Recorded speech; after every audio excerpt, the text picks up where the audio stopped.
हनुमान जी और भीम की मुलाकात। महाभारत की अद्भुत कथा। महाभारत के समय की ये कथा भगवान हनुमान और पांडवों में सबसे बलशाली भीमा की अद्भुत मुलाकात की है।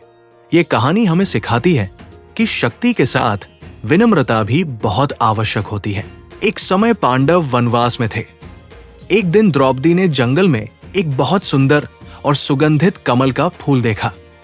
उस फूल की खुशबू बहुत दूर तक फैल रही थी।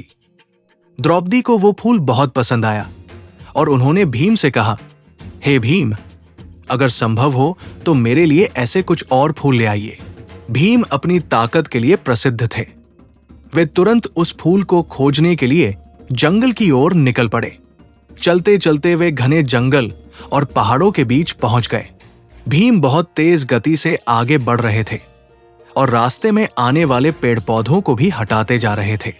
उसी समय रास्ते में उन्हें एक बूढ़ा वानर दिखाई दिया। वो वानर रास्ते के बीच लेटा हुआ था और उसकी लंबी पूंछ रास्ते को रोक रही थी। भीम ने ऊंची आवाज में कहा, हे वानर, अपनी पूंछ हटाओ, मुझे आगे जाना है।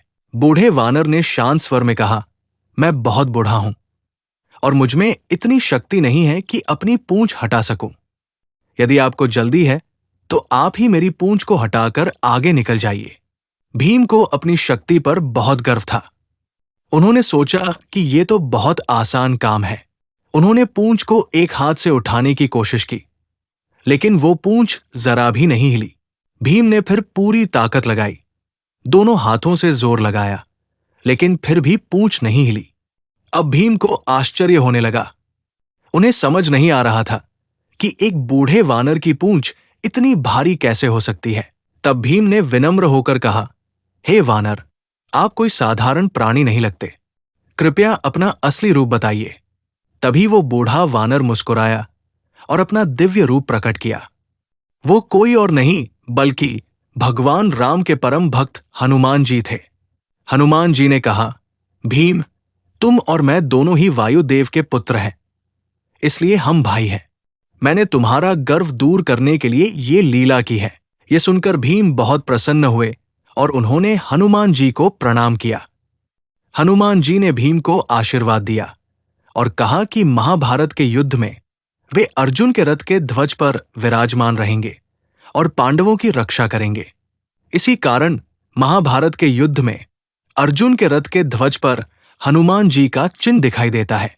ये कथा हमें सिखाती है कि चाहे मनुष्य कितना भी शक्तिशाली क्यों न हो, उसे हमेशा विनम्र रहना चाहिए। सच्ची शक्ति वही है जो अहंकार को त्याग कर धर्म और भक्ति के मार्ग पर चले। जय श्री राम, जय हनुमान, जय बजरंगबली। इस कथा से हमें सीख मिलती है कि चाहे हम कितने भी शक्तिशाली क्यों न हो, हमें कभी अहंकार नहीं करना चाहिए। भगवान हनुमान ने भीमा को विनम्रता और सच्ची शक्ति का महत्व समझाया। अगर आप भी हनुमान जी के भक्त हैं तो कमेंट में लिखें, जय बजरंगबली। वीडियो अच्छा लगे तो लाइक करें और शेयर करें ताकि और लोग भी ये अद्भुत कथा सुन सकें।